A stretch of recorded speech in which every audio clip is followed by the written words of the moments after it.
Hi guys welcome to back to my channel. तो आगे दिनेर भिडियोई तो देखालाम आमरा दिदिर बाड़ी एसेছি। तो दिदिर बाड़ी एसेই मात्र আমরা খেতে বসে পড়েছিলাম, কারণ আমরা সকাল সকাল এসেছিলাম আর বাইরেই বেশি কিছু খাইওনি, ওই জন্য এসেই মাত্র খেতে বসে গিয়েছিলাম। আর ওদের এখানটায় কোনো একটা পুজো ছিল, যার জন্য ওরা কিছু গরম কিছু রান্না করে না। দিদি তো রাত্রির বেলায় ভাত, আলু ভাজা, ডালের বড়া, আলু সেদ্ধ, তারপর একটা সবজি করে রেখেছিল, যেই দিয়ে খেয়ে দিয়েই আমরা শুয়ে পড়েছিলাম। শুয়ে প্রায় 3টের দিকে উঠেছি, উঠেই দেখি সিঙ্গাড়া এনেছে দিদি, সেটা খেয়েছিলাম। আর এখানটার সিঙ্গাড়াগুলো 5 টাকা করে ছোট ছোট, আর টমেটোমে সস দেয়। আমাদের ওইদিকে সিঙ্গাড়া একটু বড় চাটনি দিয়ে করে, কিন্তু খেতে টেস্ট আছে। তো দেখো এখানটায় আমি সবাইকে জিজ্ঞেস করছি খাবি খাবি না, ওরা খাবে না। তারপরেই রেডি হয়ে গেছি, তখন ওই 5টা বাজে আমরা রেডি হয়েছি বিড়লা মন্দির দেখতে যাব বলে সবাই মিলে। দেখো ওই মেঘলার পাশে যে দাঁড়িয়ে আছে ওটা রিমি, মল্লিকা দিদির মেয়ে, খুব কিউট মতন হেভি কথা বলে, আর একটু কিছু বললেই কান্না স্টার্ট। তুমি কিছু বলতে পারবে না ওকে জোরে। তারপরেই আমরা সবাই এক এক করে রেডি হয়ে বেরিয়ে পড়েছি। টোটোই করে যেতে হয়, টোটোই গেলে ওই মিনিট 10 মতন লাগে যেতে মন্দিরটা। আর এইখানটা দিয়ে শুরু হবে আজকের পর থেকে আমাদের ঘোরা শুরু। মানে আমরা এসে মাত্রই আর রেস্ট নিইনি একদিনের জন্যেও, সেদিন দিয়েই ঘুরতে স্টার্ট করে দিয়েছি। আর এই বিড়লা মন্দিরের সামনেটা নাকি ভাইরাল, খুব কুন্তিঘাটের ভাইরাল একটা জায়গা, এখানটায় সবাই নাকি ভিডিও করতে আসে। তো এখানটায় মন্দিরে পৌঁছে গেছি। মন্দিরটা তো খুব সুন্দরই ছিল, আর একটু আগে এলে মনে হয় ভালো হতো, লাইটের আলো থাকতো, আর একটু লাইট থাকলে খুব ভালো হতো, ফটোগুলো ভালো আসতো, ভিডিওটা খুব সুন্দর দেখাতে পারতাম। এখানটা আমার ফোনের চার্জও এত কমে গেছে কি বলবো, মানে ফোনের যে লাইটটা ব্যাক ক্যামেরা সেটাও উঠছে না। সারাদিন ওই সকাল থেকে একটু একটু ভিডিও বানাতে এরম হয়েছে, একটু ঘেটেছি। তারপরে এই মন্দিরটায় ঢুকলাম। মন্দিরটা সিম্পলের মধ্যে খুব সুন্দর লেগেছে, একদম ফাঁকা ফাঁকা, আর কেউ ছিলও না সেদিনকার। আমরা ছিলাম আর হরিনাম করে ওই কয়েকজন ছিল, তারপরে আস্তে আস্তে সবাই এসেছিল। তো এখানটায় এসেই প্রথমে ঘন্টাটা বাজিয়ে নিলাম। আমার মন্দিরে গেলে এই ঘন্টা বাজাতে খুব ভালো লাগে, আর যেই ঘন্টাগুলো প্রচুর উঁচু হয় সেইগুলো বাজানোর জন্য যেন মনে হয় চ্যালেঞ্জ হয়ে যায়, যতক্ষণ না বাজাতে পারবো ততক্ষণ চেষ্টা করে যাব, লাভ কাটবো। তারপরে এই মন্দিরটা পুরো দেখছিলাম, ভিডিও বানাচ্ছিলাম। আর প্রথমেই আমি ঢোকার আগেই জিজ্ঞেস করে নিয়েছিলাম ভিডিও অ্যালাউ আছে কি নেই। হ্যাঁ, তারপরে দেখলাম না, দেখো এটা রাধাকৃষ্ণর মন্দির, মানে সামনে ওটা রাধাকৃষ্ণ ঠাকুর ছিল, তার সাইডে এখানটায় আমি এই শিব ঠাকুর চিনে ওই দুটো ঠাকুরের নাম আমি ঠিক জানি না, তারপর মনে হয় শিব পার্বতীই হবে যতটা সম্ভব আমার মনে হয়, আমি নাম জানি না, জিজ্ঞাসাও করিনি আমি দিদিকে। আর এই একটা মন্দির, এই মন্দিরের ভেতর 3টে পাট করে ঠাকুর। আর মিঠি তো এমনি কোথাও হাঁটবে না, মন্দিরের ভেতরে আসলেই হাঁটতে শুরু হয়ে যায়। হ্যাঁ, তারপরে এই একটা ঠাকুর ছিল, এটা কি, এই ঠাকুরটারও নাম আমি জানি না, কেউ যদি জানো কমেন্টে বলে দেবে, কিন্তু দেখতে সুন্দর ছিল পাথরের। আর আমরা ঠিক এমন টাইমে ঢুকেছি আরতির টাইম হয়ে গেছিলো, এদিকে আরতিও শুরু হয়ে গেছিলো।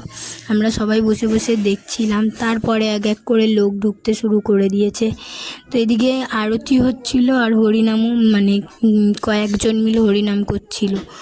তারপরে এখানটায় দেখছিলাম কি মানে কতটা সুন্দরভাবে ডেকোরেশন করেছে সেই সবগুলো দেখছিলাম। আর মিঠি তো বলছি যেখানেই ও ফাঁকা পায় ডান্স শুরু, সব জায়গায় গিয়ে নাচ করেছে ও, যে কটা এখন দিয়ে মন্দিরে গেছি। আর কালকের আমি ভিডিও ছাড়তে পারিনি, আমার নেটওয়ার্ক খুব প্রবলেম হচ্ছিলো। কালকের আমি একটা জায়গায় গেছিলাম, সেটা যেদিন ভিডিওটা ছাড়বো তখন বলবো কোথায় গিয়েছিলাম।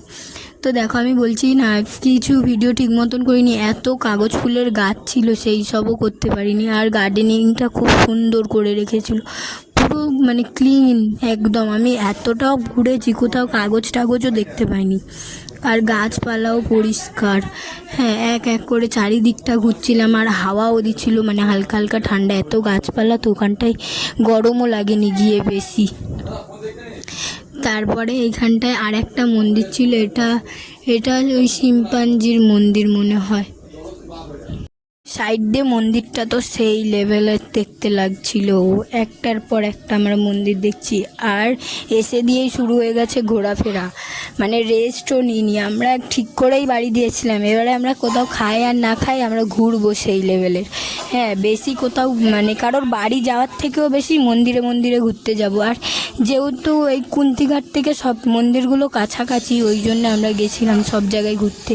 আর এইদিকে দেখো সব টব লাগিয়ে রেখেছে, মানে এই গাছগুলো বড় হলে আবার টব দিয়ে তুলে অন্য জায়গায় বসিয়ে দেবে।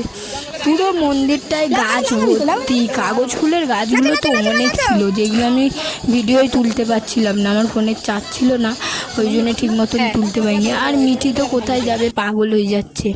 তারপরে এখানটায় হরিনাম শুরু হয়ে গেছিলো, আমরা একটু শুনে টুনে তারপরে আবার বেরিয়ে গেছি ওখান দিয়ে। তো চলো এরপর আবার কোথায় যাই দেখি। তো আমি এটাই ভাবছিলাম, আমি তো এখন না ঘুরে নিলে এরপর আমি আবার কবে আসবো ঠিক নেই। এইবারেই তাই 2-3 বছরের বেশি তারপরে পুচকেটা আমাদের সঙ্গে যাবে। এদিকে একটা বাচ্চা কান্না করছে, আমাদের সঙ্গে যাবে, ও মিঠিকে দেখেছে ও খেলা করবে বলে। তারপর আমরা ওকে ধরে দাঁড়িয়েছিলাম, আবার ওর মামা এসে ওকে নিয়ে গেল। তা আমরা বেরিয়ে গেছি মন্দির থেকে। আর ভাবছিলাম আবার আসলে আমি আর একা আসবো নাকি তাও ঠিক নেই।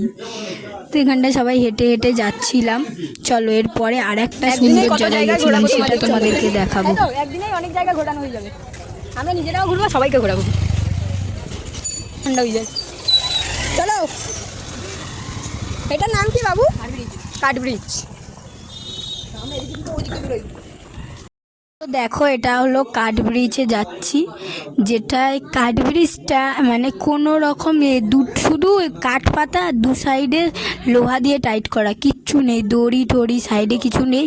আর ভালো যে মাঝখান দিয়ে আবার রড দিয়ে স্ক্রু ড্রাইভার দিয়ে অনেক আটকানো থাকে না ব্রিজের, এটাই কিছুই নেই। কিন্তু সাইড দিয়ে লোক যাচ্ছে, ব্রিজ কাঁপছে এতটা পরিমাণে, ভয় লাগছে, কিন্তু ঝুলে আছে। তারপরে তো হ্যাঁ, তোমরা হয়তো শুনতে পাচ্ছ খুব কথাবার্তা, জোরে জোরে আওয়াজ। এখানটায় সবাই গল্প করছে না, জামাইবাবুরা বাড়িতে এসছে আজকের কাজ দিয়ে, উনি ছুটিও পাচ্ছেন না যে আমাদের কোথাও ঘুরতে নিয়ে যাবে। আমরাই ঘুরছি, জামাইবাবুও যাচ্ছে না, আমাদের খারাপও লাগছিল। তো এটাই কাঠ ব্রিজ, এর নিচে নদী আছে কুন্তিঘাটের। এটাও ভাইরাল জায়গা, আমি দেখেছি, এটাই ভিডিও দেখেছি, অনেকে ভিডিও বানিয়ে ছেড়েছে। হ্যাঁ, তো এইগুলো ঘুরছি, তারপর বাজার ঘুরেছি। মানে এখানটায় এসে আমরা যতটা কোনো টাইম ঘরে থাকছি না যে গরম বলে ঘরে থাকবো বেরোবো না, এমন কিছু না, আমরা যতটা টাইম পাচ্ছি ঘুরে নিচ্ছি।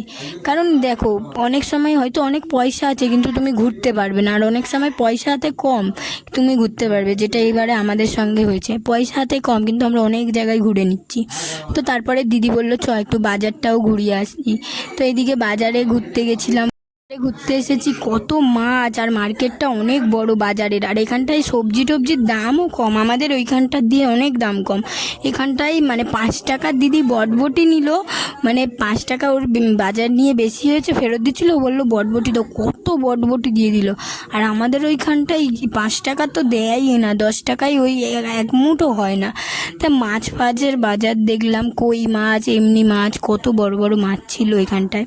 কিন্তু যাই হোক, আমাদের ওখানটায় যেরকম নদীর মাছ প্রচুর, এইখানটায় পুকুরের মাছ, নদীর মাছ কম। ফল বাজার এক সাইডে, তোমার এমনি বাজার এক সাইডে, প্রচুর বাজার, অনেকটা বড় নিয়ে মার্কেটটা বাজারের। এখানটায় ঘুরছিলাম। ফোনে তো একটুও চার্জ নেই, মনে হয় আজকের ভিডিও এখানটায় শেষ করে দিতে হবে। তো আজকের ভিডিও এখানটায় শেষ করে দিচ্ছি। Okay bye, good night, thanks for watching, bye. আর যদি কোনো ভিডিওর ক্লিপ নিই এর মধ্যেই অ্যাড করে দেবো। Okay bye.